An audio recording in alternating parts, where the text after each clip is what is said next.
The flashing lights in the rearview mirror didn't just signal a ticket. They signaled the beginning of a nightmare that Nia Washington never saw coming. It was supposed to be a routine drive home, but within minutes, she was handcuffed on the side of a dark highway, her children screaming in the back seat, facing 2 officers determined to ruin her life. They thought she was just another defenseless, single mum they could bully. They thought no one was watching, but they made one fatal mistake. They didn't check who her brother was, and when a Delta Force commander gets that phone call, the hunters are about to become the hunted. You won't believe the justice that hits them. The rain had been hammering against the windshield of the 2018 Honda Civic for the last hour, a relentless rhythm that matched the pounding in Nia Washington's temples. It was 11:45 p.m. on a Tuesday. Nia's hands gripped the steering wheel at 10 and 2, her knuckles slightly lighter than the rest of her mahogany skin. In the back seat, 7-year-old Leo and 4-year-old Maya were finally asleep.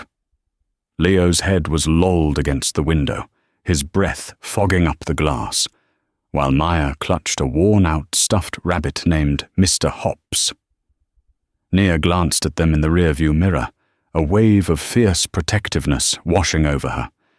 She had just finished a double shift at the hospital, her feet swollen in her nursing scrubs, her eyes burning with exhaustion. All she wanted was to get them home, get them into their beds, and maybe sleep for 4 hours before she had to do it all over again. She checked her speedometer. 53 in a 55 zone. Perfect. Then, the darkness behind her exploded into red and blue. Nia's heart stuttered. "No," she whispered, the word escaping like a prayer. "Please, not tonight." She eased her foot off the gas and signaled, pulling over onto the narrow, muddy shoulder of County Road 9. The gravel crunched loudly under the tires, and the sudden cessation of motion woke Leo. "Mama!" He rubbed his eyes. "Are we home?"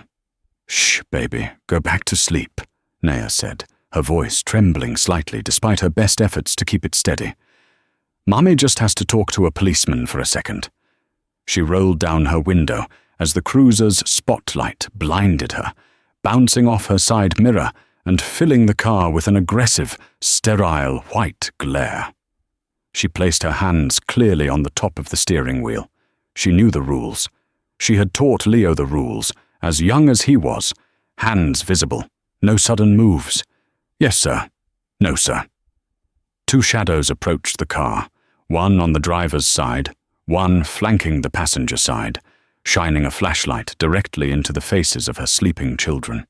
"Officer, please," Nia said softly, squinting against the beam. "My babies are sleeping." The flashlight didn't move. A heavy knock rapped against her doorframe. "License and registration. Do you know why I pulled you over?" The voice was deep, scratching with irritation. The badge nameplate, illuminated briefly by the ambient light, read Sergeant Rick Graves.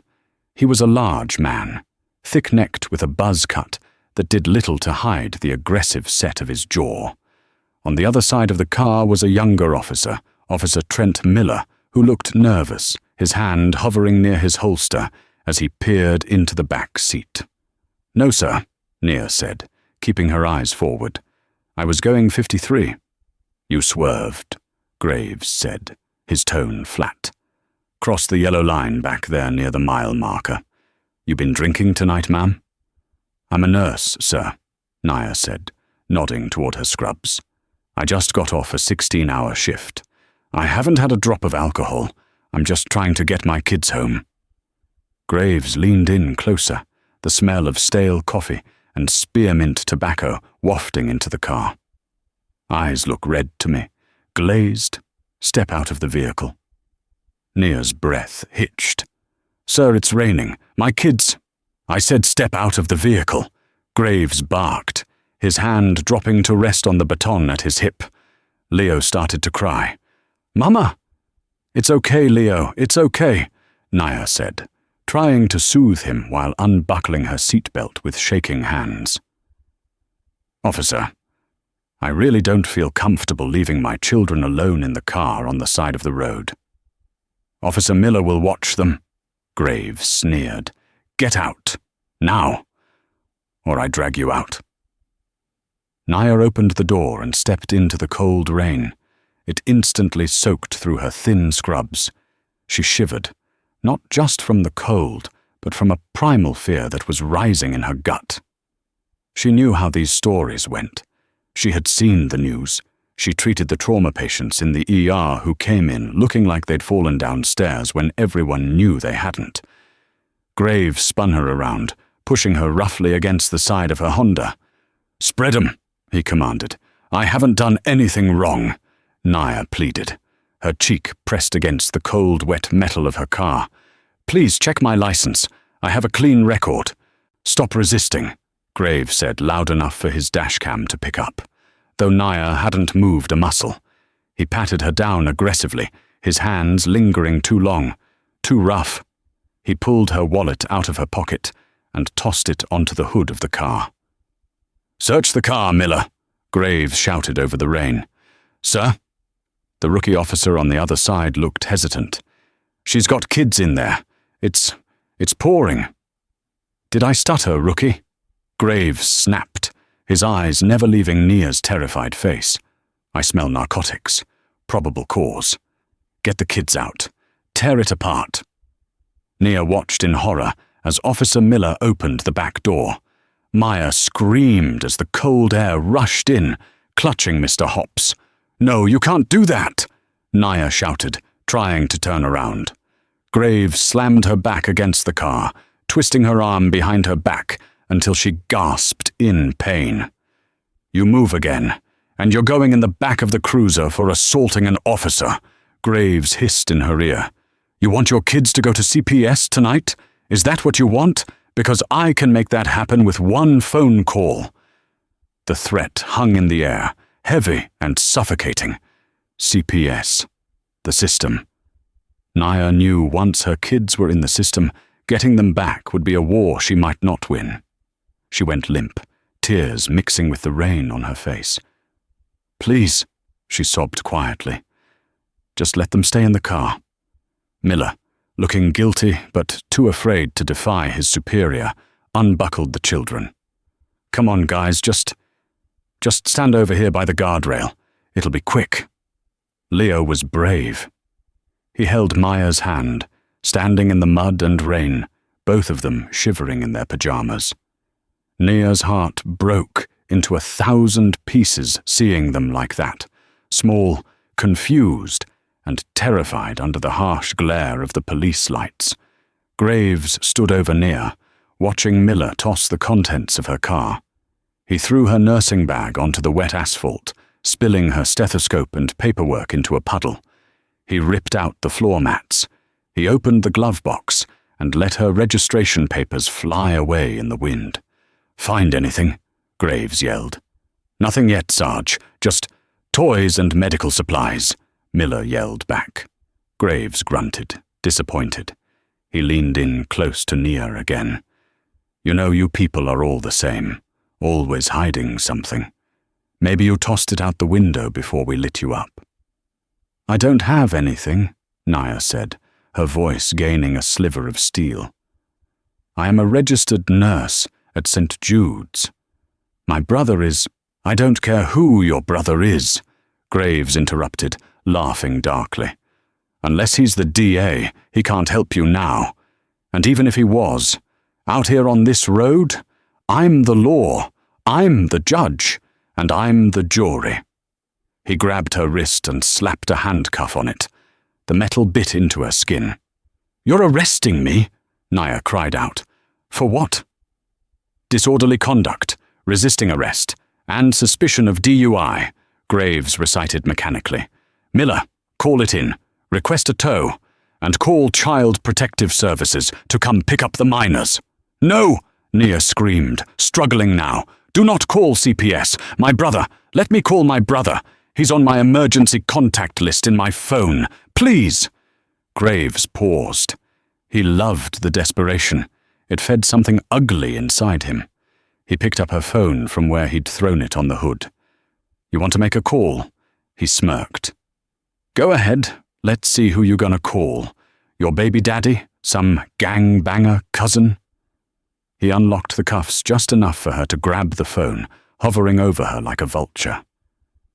You got 1 minute, then the phone is evidence. Naya's fingers were slippery with rain and shaking so hard she could barely type. She didn't call a lawyer. She didn't call her parents, who were too old to deal with this. She went to her favorites. The name on the screen read, Tyrell, do not disturb. She knew what that meant. Tyrell was deployed, or he was in training, or he was somewhere classified. He had told her, Nia, only call this number if it's life or death. If you call, the world stops. She pressed the call button. It rang. Once, twice. Come on, Ty, she whispered. Pick up. Please, pick up. Graves laughed. Voicemail, typical. Give me the phone. Wait. On the third ring, the line clicked open. The voice on the other end wasn't the playful brother she knew from Christmas dinners. It was cold, alert, and sharp as a razor blade. The sound of a helicopter rotor thrummed in the background. Nia. Status. Ty, Nia choked out, a sob breaking through. Ty, help me. I'm on County Road 9. They have me in cuffs. They're taking the kids. They said they're calling CPS. Ty, I didn't do anything. Who is they? Tyrell's voice dropped an octave. It was a terrifyingly calm sound. Police. County Sheriff. A sergeant. Graves. He's hurting me, Ty. Graves snatched the phone from Naya's hand. He put it to his ear, a smug grin plastered on his face. Listen here, whoever this is. Graves barked into the receiver. This is Sergeant Rick Graves. Your sister is going to jail tonight. And if you keep interfering, I'll put a warrant out for you too. So do yourself a favor and hang... Sergeant Graves. The voice on the other end cut through Graves's bluster like a sniper shot. It wasn't shouting. It was a voice of absolute, undeniable authority. I want you to listen to me very carefully. You are currently holding the sister of Lieutenant Commander Tyrell Washington, Delta Force, 1st Special Forces Operational Detachment. I am currently 200 miles away on a training exfil. I am redirecting my unit. If you touch her again, if you put one of my niece or nephew into a state system, I will bring the wrath of God down on your department. Do you copy? Graves blinked. He looked at the phone, then at Naya, then back at the phone. He laughed nervously. Delta Force? Yeah, right. And I'm the Queen of England. Nice try, pal. He hung up the phone. He looked at Nia with disgust. Lying runs in the family, huh? Delta Force. He scoffed. Get in the car. He shoved Naya into the back of the cruiser. But as he slammed the door, he didn't notice that Nia's phone, still sitting on the hood of the car where he left it, lit up again. And again. And then the radio in Graves' patrol car crackled to life, but it wasn't dispatch. It was the sheriff, and he sounded breathless. Inside the warm, dry cabin of the cruiser, Sergeant Graves ignored the frantic crackle of the radio for a moment. He was too busy enjoying the feeling of absolute power. He watched Naya in the rearview mirror, her head bowed against the cage, sobbing silently. It was a look he had seen 100 times. It was the look of someone broken. He picked up his radio microphone slowly, intending to tell dispatch to send the tow truck faster. Graves, 1 Adam 12. Graves, do you copy? The voice on the radio wasn't the tired night shift dispatcher, Brenda. It was Sheriff Bill Reynolds, and he didn't sound like the confident, good old boy politician who usually hosted the department barbecues. He sounded like a man who had just woken up to find a grenade in his bed. Graves frowned, keying the mic. Go ahead, Sheriff. Just wrapping up a DUI stop on County Road 9. Subject is in custody, waiting on CPS for... Cancel the tow, Reynolds screamed, the audio peaking and distorting over the speaker. "Cancel the CPS call. Graves, listen to me closely. Who exactly do you have in that car?" Graves glanced back at Naya. "Just some nurse, claiming she's got a brother in the army or something. She was swerving, belligerent. I had to restrain her." There was a pause on the other end, a silence so heavy it seemed to vibrate the dashboard. When Reynolds spoke again, his voice was a terrified whisper. "Rick, I just got a call on my personal cell phone at midnight. Do you know who called me?" "No, sir," Graves said, a flicker of unease starting to prick at the back of his neck. "It was General Arthur Stone from the Pentagon," Reynolds said, the words coming out fast and breathless. "He wanted to know why his top field commander's sister is being held hostage on a roadside in my county. He used the word hostage, Rick, not arrested. Hostage." Graves felt his stomach drop. "Sheriff, she's lying. I'm telling you, she's nobody. She's driving a beat-up Honda." "You idiot," Reynolds roared, the fear turning into rage. "They are tracking her phone.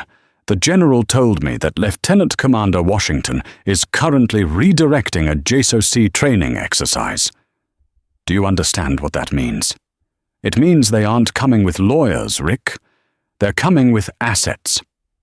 Graves looked out the windshield. The rain was still coming down in sheets, but something felt different. The air felt charged. "Sheriff, what do you want me to do?" Graves asked, his voice losing its swagger. "Uncuff her," Reynolds ordered. "Apologize. Fix it. I'm 10 minutes out, doing 90. If you valued your badge, if you value my pension, you will get those kids out of the rain and you will pray to God that her brother is in a forgiving mood." "Because I looked up Tyrell Washington in our database. It's empty. Classified. That means he's not just Army, Rick. He's a ghost. And you just poked the bear." The radio clicked off. Graves sat there, the blood draining from his face. He looked at Officer Miller, who was standing outside in the rain, miserably holding an umbrella over the shivering children. Graves opened his door. The bravado was leaking out of him, replaced by a cold, sharp panic. He walked back to Naya's car, intending to maybe talk his way out of it. "Maybe if I just warn her," he thought. "Maybe if I say I'm letting her off with a warning." He reached for the door handle of his cruiser to let Naya out. But before he could touch the handle, the puddles on the ground began to ripple. It started as a low, thrumming sound, felt in the chest more than heard. Then, the rhythmic thwop, thwop, thwop of heavy rotors cut through the sound of the rain. Graves looked up. Miller looked up. From the black sky above, 3 blindingly bright spotlights snapped on.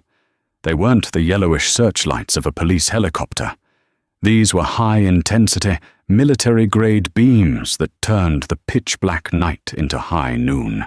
The wind picked up violently, whipping the rain into a frenzy as 2 blacked-out MH-6 Little Bird helicopters hovered low over the highway, their skids barely clearing the power lines. "What the hell?" Miller stammered, stepping back and nearly tripping over the guardrail. But the helicopters were just the distraction. Down the highway, from the direction of the interstate, a convoy of 4 matte black SUVs tore around the curve. They didn't have sirens. They didn't have flashing red and blues. They just had raw speed and aggression. They moved in a tight formation, blocking both lanes of the road. They screeched to a halt, boxing in the 2 police cruisers and Naya's Honda.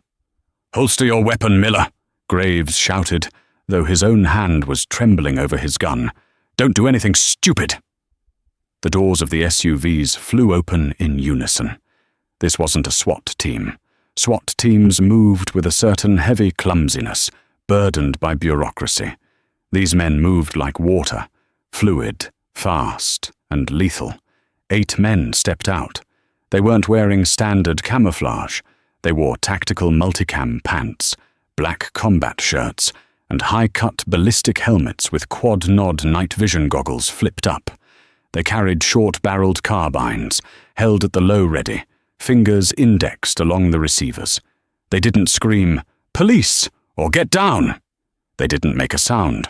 They simply fanned out, creating a perimeter that instantly swallowed the two police officers. The leader of the group walked straight toward Sergeant Graves. He was a giant of a man, standing 6'4". He wore no helmet, just a tactical headset around his neck. His face was hard angles and stone, his eyes dark and burning with a terrifyingly controlled rage. On the Velcro patch of his plate carrier, there was no name, just a patch that read, Commander. This was Tyrell Washington. Graves swallowed hard, his throat dry as sandpaper. He took a step back, puffing out his chest in a last-ditch attempt to assert authority. "Now hold on!" Graves shouted over the sound of the idling helicopter rotors above. "This is an active crime scene. You are interfering with a law enforcement investigation. I am Sergeant Graves of the—" Tyrell didn't stop. He didn't even slow down.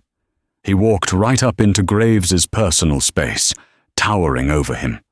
The sheer physical menace radiating off Tyrell was enough to make Graves flinch. "Where is she?" Tyrell asked.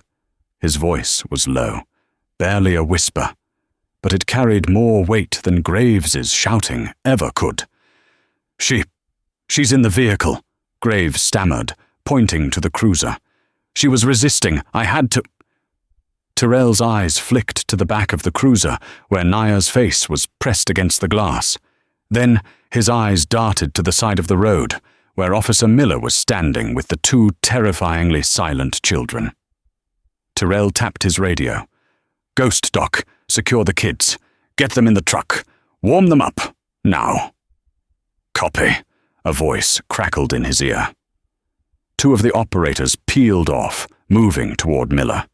Miller, wide-eyed and shaking, held his hands up. I didn't touch them. I was just keeping them dry." One of the operators, a man with a thick beard, gently took the umbrella from Miller. "Step away from the children, officer. Walk to your vehicle and stand by the front tire. Do not move your hands from your head." Miller didn't argue. He ran. Leo, seeing his uncle, broke from his frozen state. "Uncle Ty!"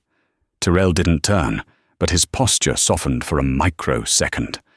"Go with the nice men, Leo. They got hot cocoa in the truck. I got Mama." Tyrell turned his attention back to Graves. He looked at the handcuffs on Graves's belt. Then he looked at the empty holster where Graves's cuffs should be, the ones currently on Naya's wrists. "Open the door," Tyrell said. "I can't just release a prisoner," Graves said, his voice cracking. "There's protocol. I have to process—" Tyrell took one step closer. His nose was almost touching Graves's nose. Graves could smell the rain and gun oil on him. "Sergeant," Tyrell said, his voice deadly calm. "You have 3 seconds to open that door. If you do not, I will consider this a kidnapping of a Federal Assets family member. Under the Patriot Act and current operational directives, I am authorized to neutralize active threats to my unit's security. You are currently the only threat I see." You can't threaten a police officer," Graves sputtered, looking around for backup. But his backup was Miller, who was facing a wall with his hands on his head. "1," Tyrell counted. Graves's hand twitched. He looked at the operators surrounding him.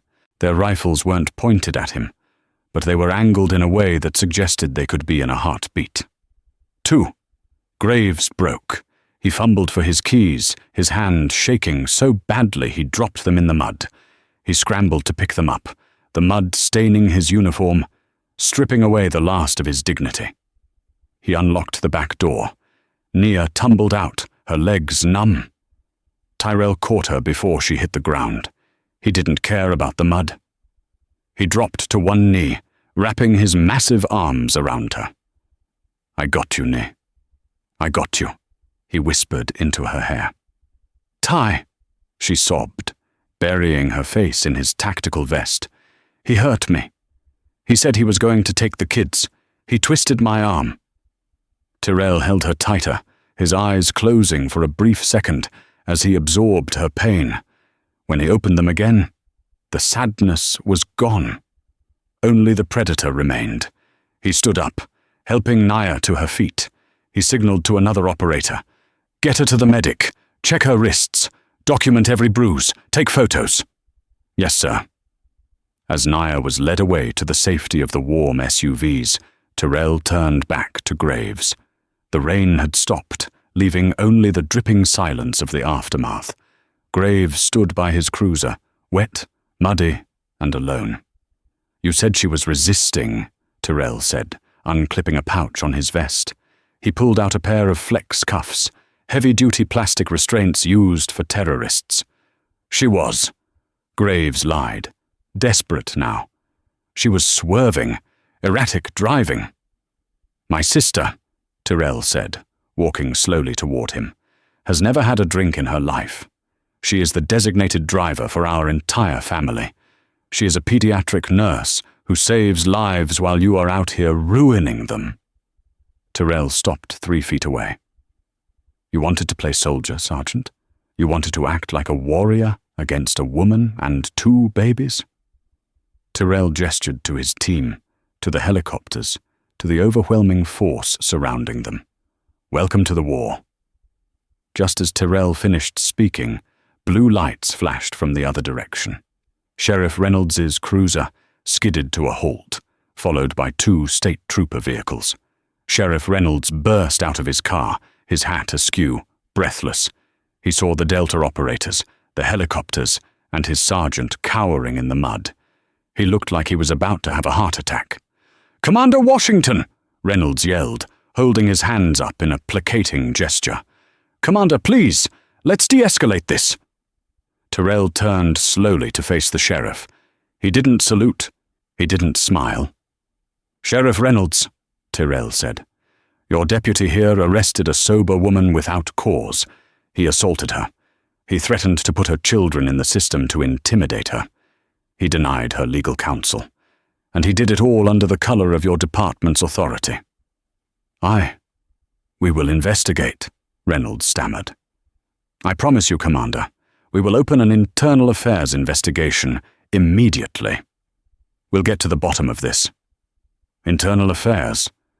Tyrell let out a short, dry laugh. "No, Sheriff, you misunderstood." Tyrell reached into his pocket and pulled out a phone. He held it up. "This is on a secure line with the FBI Civil Rights Division. Special Agent Perkins is listening, and the JAG Corps at Fort Bragg is drafting a subpoena for your dash cam footage, your body cam footage, and your radio logs from the last 5 years. Reynolds went pale. "The last 5 years?" "We're not just looking at tonight, Sheriff," Tyrell said, his voice projecting so every officer on the scene could hear. "Guys like Graves, they don't do this just once. This is a pattern.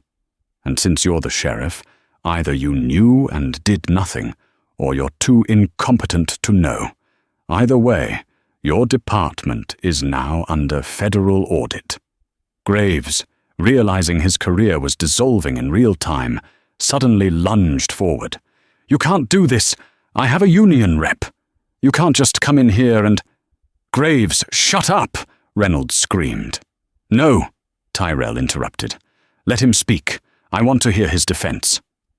Tyrell stepped closer to Graves, dropping his voice to a whisper that only Graves could hear. "You bullied a woman because you thought she was weak. You thought she had no voice. But you forgot the first rule of engagement, Sergeant. Always check your target." Tyrell turned to the state troopers who had just arrived. "Officers, I am placing Sergeant Graves under citizen's arrest for assault, battery, kidnapping, and deprivation of rights under color of law. I have 4 witnesses, dash cam footage, and the testimony of a federal officer. Do your job." The state troopers looked at the sheriff. The sheriff looked at the ground, defeated. He nodded slightly. One of the troopers stepped forward, pulling out his handcuffs. "Rick Graves, turn around." "Sheriff," Graves pleaded, looking at his boss. "Bill, you're gonna let them do this?" "Turn around, Rick," the sheriff whispered, refusing to make eye contact. As the metal cuffs clicked onto Graves's wrists, the same sound Nia had heard 20 minutes earlier, Nia stepped out of the black SUV. She was wrapped in a thermal blanket, holding a cup of tea. Leo and Maya were peering out the window behind her, safe and warm. She walked over to where Tyrell stood. She looked at Graves, who was now being shoved into the back of a state trooper vehicle. Graves looked at her through the glass. His eyes were wide with fear. The arrogance was gone. He looked small. Nia didn't smile. She didn't gloat. She just looked at him with a weary, heavy dignity. "I told you," she said softly, though he couldn't hear her. "I told you I hadn't done anything wrong." Tyrell put his arm around his sister. "Ready to go home, Nia?" "Yeah," she said, leaning into him. "But Ty? What about his car?" Tyrell looked at Graves' police cruiser, sitting in the middle of the road with its door open. He looked at the sheriff. "Sheriff," Tyrell said, "my sister's car needs to be detailed. The inside is soaked, the upholstery is ruined, and she needs a rental while it's being fixed." "We'll pay for it," Reynolds said quickly. "The department will cover everything." "Good," Tyrell said. He looked at the rookie, Miller, who was still standing by the tire. "And Miller?" The rookie jumped. "Yes, sir?" "You knew it was wrong," Tyrell said. "I saw it in your face. But you didn't stop him. You just watched." Miller looked down at his boots. He's my sergeant. I was scared." "Fear is not an excuse for cowardice," Tyrell said sternly. "You want to be a good cop? Next time you intervene, or you turn in your badge." Tyrell turned his back on them. "Let's move out." The operators melted back into their SUVs. The helicopters banked away, disappearing into the night sky as quickly as they had arrived. But the nightmare for Sergeant Graves wasn't over. It was just beginning. The legal system, the very weapon he had used to terrorize innocent people for years, was about to turn its barrel directly at him. The arrest on County Road 9 wasn't the end. It was the spark that burned Rick Graves's life to the ground. Within 48 hours, the story didn't just make the local paper, it went national. Someone, rumor had it, a sympathetic clerk at the sheriff's office, leaked the dashcam footage to a major news network. The video was damning. Millions of people watched in horror as Graves threw a nursing bag into a puddle, manhandled a sobbing mother, and smirked while threatening to take her children away. But the climax of the video, the moment the internet dubbed the Delta Drop, became the most shared clip of the year. The look of sheer, primal terror on Graves's face when the helicopters lit up the highway was analyzed by body language experts, celebrated by activists, and mocked by late-night comedians. Graves was out on bail, sitting in his living room with the blinds drawn. His phone wouldn't stop ringing. Death threats, hate mail, reporters camped on his lawn. "Rick, you have to eat something," his wife, Cheryl, said quietly, placing a sandwich on the coffee table. She looked exhausted. Her friends had stopped calling. She had been uninvited from her book club. The shame was suffocating. "They're lying," Graves muttered, staring at the blank TV screen. "They edited the tape. I followed protocol." "Rick," Cheryl said, her voice trembling. "I saw the tape. You looked like a monster.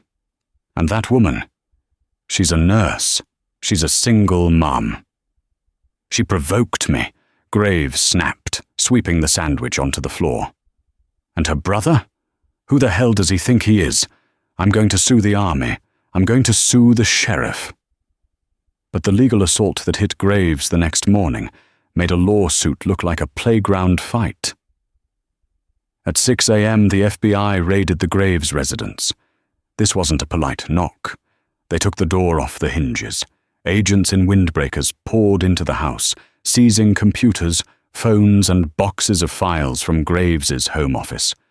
They weren't just looking for evidence of the Nia Washington arrest. Tyrell's promise of a federal audit had unearthed a graveyard of corruption. Special Agent Perkins sat across from Graves in an interrogation room 3 hours later. He slid a thick file across the metal table. "We found the trophy box in your garage, Rick," Perkins said calmly. Graves went pale. "I don't know what you're talking about." "Jewelry, cash, illegal narcotics seized from suspects but never logged into evidence," Perkins listed, flipping through photos. "We found a gold watch belonging to a suspect you arrested 3 years ago. A suspect who claimed you stole it. You called him a liar in court. He went to prison for 2 years.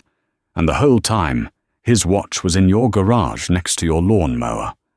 The karma wasn't just hitting back, it was burying him."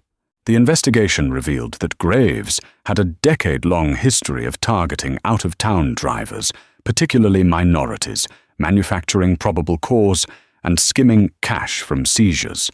He had built a comfortable life on the suffering of people he thought couldn't fight back. But the final blow to his personal life came when his lawyer, a slimy man named Barry, who usually handled DUIs, walked into the holding cell. "Bad news, Rick," Barry said, not looking up from his notes. "The police union is cutting you loose. They won't pay for your defense. They say your actions were outside the scope of duty. You're on your own." "And Cheryl?" Graves asked, his voice small. "Did she call?" Barry grimaced. "She didn't call me. She called a divorce attorney. She's filing for emergency custody of the kids, Rick. She doesn't want them associated with your name right now." Graves sat back on the hard metal bench. No badge, no union, no wife, no money. And the trial hadn't even started. The morning of the trial, the air in front of the federal courthouse was thick enough to choke on. It wasn't just the humidity, it was the tension. This wasn't a local traffic court hearing anymore. The moment the FBI had stepped in, turning State of Georgia Richard Graves into United States versus Graves, the stakes had skyrocketed. Nia Washington stepped out of the black SUV, the same one her brother had used to rescue her 6 months ago. She paused on the sidewalk. The flashbulbs were blinding. Reporters were shouting her name, thrusting microphones over the barricades like spears. "Nia! Nia! Do you think justice will be served today? Is it true your brother is with special forces? How are your children recovering?" Nia adjusted her white blazer. She had chosen white deliberately. It was the color of suffragettes, of purity, of truth. Beside her, Tyrell didn't look like a soldier today. In his charcoal suit, he looked like a statesman, though his eyes scanned the crowd with the restless, sweeping gaze of a man expecting an ambush. "Head up, Ni," Tyrell murmured, his hand resting lightly on the small of her back. "Don't look at the cameras. Look at the door. That's the objective." "I'm ready," Nia whispered, though her hands were trembling inside her pockets. Inside the courtroom, the atmosphere was suffocatingly formal. The mahogany benches were packed. Half the room was filled with civil rights activists, community leaders, and people who had traveled across state lines to see the bully of County Road 9 face the music. The other half was sparse, a few nervous-looking police officers, forced to be there by subpoenas, and Graves's defense team. When Rick Graves entered, a ripple of shock went through the gallery. The swaggering, thick-necked sergeant from the dashcam video was gone. In his place sat a man who looked like he was molting. His suit hung loosely on his frame. His skin was a pasty grey, the result of 6 months of house arrest, and a liver that was failing under the weight of his drinking. He wouldn't look at the gallery. He stared fixably at the grain of the defense table. His lawyer, A high-priced shark named Leonard Slater, who specialized in defending corrupt officials, leaned in. "Sit up, Rick. You look like you've already lost. Appearance is everything." Graves straightened up, but his eyes were dead. He knew what Slater didn't want to admit. The jury wasn't looking at his suit. They were looking at the video screens mounted on the walls.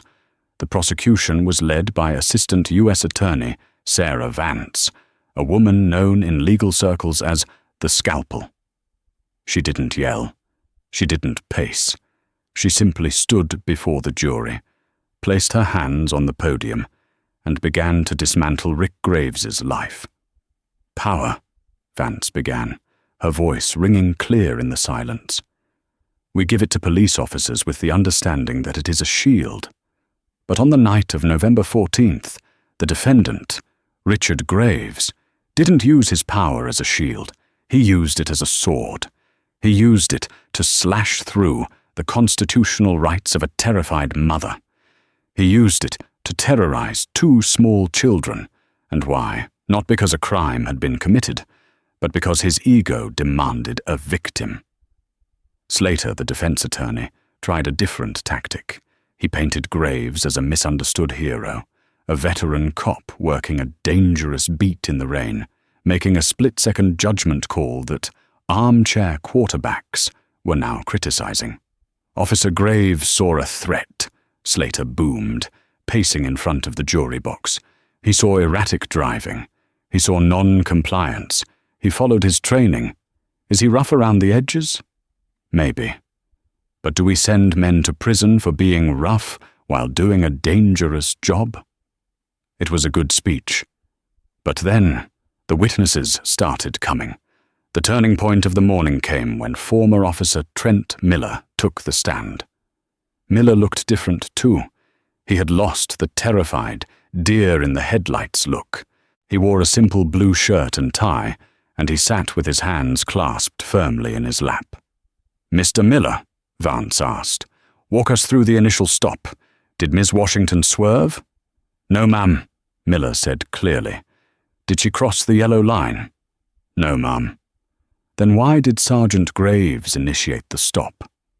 Miller took a breath. He looked over at Graves. Graves was glaring at him, a look of betrayal etched into his face. Miller didn't flinch. "He told me, 'It's a slow night and I don't like that Honda.' He said he wanted to shake the tree and see what falls out." A gasp went through the courtroom. Slater, the defense attorney, shot up for cross-examination, looking to destroy Miller's credibility. "Mr. Miller," Slater sneered, "you were a rookie, were you not? 3 months on the job? You were inexperienced. Maybe you just didn't see the swerve.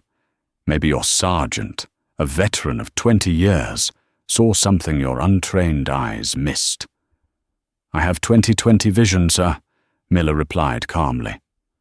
"You also resigned shortly after this incident," Slater pressed, his voice dripping with condescension.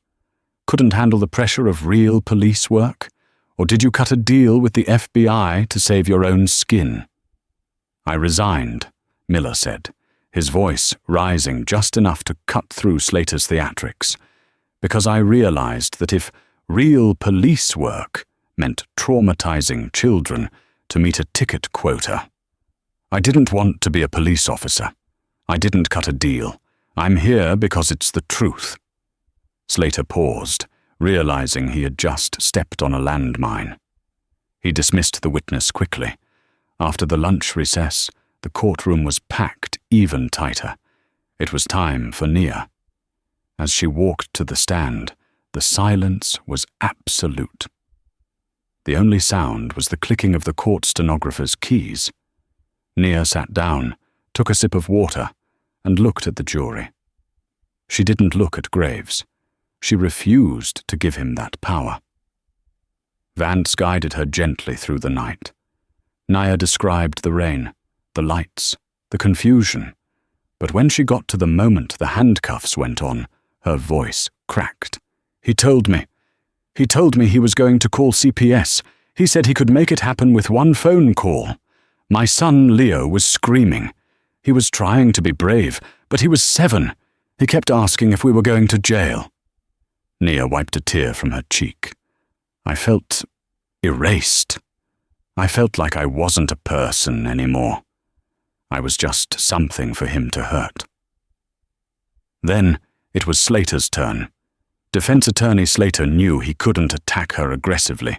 The jury would hate him. So he tried to be subtle, insidious. He tried to suggest that Nia was the problem. "Miss Washington," Slater said, his voice soft, almost sympathetic. "You admitted you were tired that night. A double shift? That's 16 hours on your feet.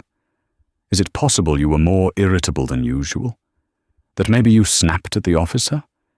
That maybe you weren't as polite as you remember?" Nia stiffened. "I was terrified, not irritable." "And your brother?" Slater pivoted, gesturing to Tyrell in the front row. "He's a powerful man. A dangerous man. Did you feel entitled to special treatment because of who your brother is? Did you threaten Sergeant Graves with your brother's rank?" Nia looked at Slater with a look of pure steel. "I didn't mention my brother's rank until I was already in handcuffs," Nia said firmly. "And I didn't ask for special treatment. I asked for basic human rights. I asked to not be assaulted in the rain. That's not entitlement, sir. That is citizenship." "But you called a military strike team to a domestic traffic stop," Slater pushed. "Does that seem like the action of a rational person?" "I called for help," Nia said, her voice echoing off the walls, "because the man with the badge, the man who was supposed to help me, was hurting me. And if my brother hadn't come, if he hadn't answered that phone, I don't know if I would be sitting here today. I think I would be a statistic." She looked directly at the jury. Officer Graves didn't stop because he realized he was wrong. He stopped because he was outgunned. That's the only language he speaks. The jury stared back at her. Several of them were nodding. One juror, an older woman in the back row, was wiping her eyes. Slater sat down. He knew he had lost. The jury deliberated for 3 days. For Nia, those 3 days were an eternity. She couldn't sleep. She paced her living room. Tyrell stayed with her, sleeping on the couch, refusing to leave her side. "What if they let him off?" Nia asked on the second night, clutching a mug of tea. "What if they say it was just procedure?" "They won't," Tyrell said, cleaning his glasses. "The evidence is too strong. The audio logs alone bury him." "But he's a cop, Ty. Juries love cops." "Not this one," Tyrell said darkly. "Not after they saw the trophy box." When the call finally came, it was a grey Thursday afternoon. The courtroom was fuller than before, if that was possible. The bailiff called out, "All rise." Judge Harrison entered. Her face was unreadable. She sat down and looked at the jury foreman, a mechanic named David. "Has the jury reached a verdict?" "We have, Your Honor." Rick Graves stood up. His legs were shaking so badly that Slater had to grip his elbow to keep him upright. Nia reached out and grabbed Tyrell's hand. His grip was iron. "On the count of deprivation of rights under color of law," the foreman read, his voice steady. "Guilty." A collective breath was released in the room. "On the count of kidnapping in the 2nd degree, guilty. On the count of assault and battery, guilty. On the count of obstruction of justice, guilty. On the count of possession of stolen property, guilty." It was a clean sweep. Guilty on all 12 counts. Graves let out a sound that was half sob, half gasp. He slumped forward, his forehead hitting the defense table. Slater closed his eyes and shook his head. Judge Harrison didn't waste time. She looked at Graves with a cold, piercing scrutiny. "Mr. Graves, please stand." Graves wobbled to his feet. "In my 20 years on the bench," Judge Harrison said, her voice resonating with controlled anger. "I have rarely seen such a flagrant abuse of power. You took the public trust and you strangled it. You terrorized a woman because you could. You stole from citizens because you thought no one was watching. You are a predator who hid behind a badge." She shuffled her papers. "Because of the federal nature of these crimes and the enhancements for using a firearm during the commission of a felony, I am sentencing you to 25 years in the federal penitentiary system. You will not be eligible for parole until you have served 85% of your sentence. Remand is immediate." The gavel banged. Graves screamed, "No, you can't! I have kids! Cheryl!" He looked around wildly for his wife, but she wasn't there. She hadn't come to a single day of the trial. 2 U.S. Marshals moved in.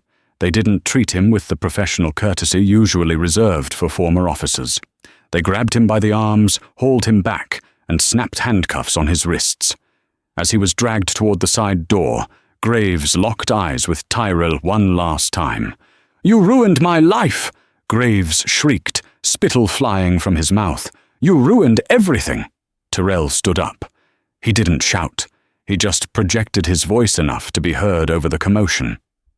"You did this to yourself, Graves," Tyrell said. "I just turned on the lights." The door slammed shut, cutting off Graves's screams. The smell of barbecue smoke drifted through the backyard of the new house in the suburbs. It was a warm July evening. Leo, now 8 and taller, was sprinting across the grass with a football, chased by Maya and a golden retriever puppy named Delta. Nia sat on the deck, watching them. She held a glass of lemonade, the condensation cool against her palm. The new house was beautiful, paid for largely by the civil settlement from the sheriff's department, which had been forced to settle to avoid a massive federal audit. But the money wasn't what mattered.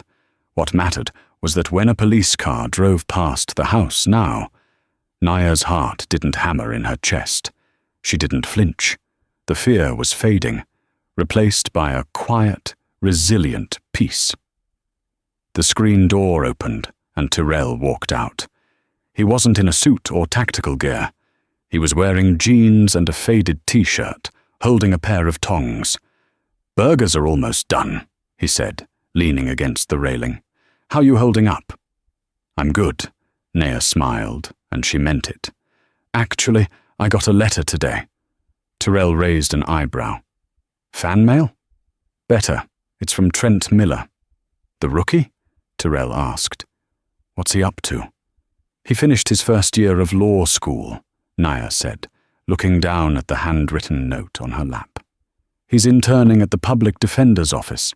He says he's working on a case for a teenager who was wrongfully arrested last week. He says he keeps a picture of Leo and Maya on his desk to remind him what he's fighting for." Tyrell nodded, a rare, genuine smile touching his lips. Redemption is a hell of a thing. Glad he found his. "And Graves?" Nia asked. The name still felt heavy in her mouth, but it didn't sting like it used to. Tyrell looked out at the yard, watching Leo catch the football. "I checked in on him," Tyrell admitted. "He's in a medium security facility in Pennsylvania. General population didn't work out for him. Too many people knew who he was. So he's in protective custody. 23 hours a day in a 6x8 cell. He sweeps floors for 12 cents an hour." Tyrell turned to his sister. "He's a ghost, Nia. He can't hurt you. He can't hurt anyone ever again." Nia took a deep breath, filling her lungs with the summer air. She looked at her children, laughing and safe. She looked at her brother, the silent guardian who had dropped from the sky to save her. "I know," she said softly. "I'm finally free." "Come on," Tyrell said, offering her a hand. "Let's eat." Leo is eyeing the potato salad. Nia took his hand. She stood up, leaving the letter on the table, and walked back into the light of the setting sun, surrounded by the family that no force on earth could break. What happened to Nia Washington is a terrifying reminder that sometimes the monsters aren't hiding under the bed. They're hiding behind a badge. Sergeant Graves thought he was untouchable. He thought that because Nia was a single mother in a beat-up car, she was powerless. He thought he could break her spirit and suffer zero consequences. But he made the classic mistake of the bully. He forgot that everyone is someone's sister, someone's daughter, someone's mother. He underestimated the ferocious love of a family. And he definitely didn't count on that family, including a Delta Force commander. Nia's story isn't just about revenge. It's about justice. It's about the system finally working, even if it took a literal army to make it happen.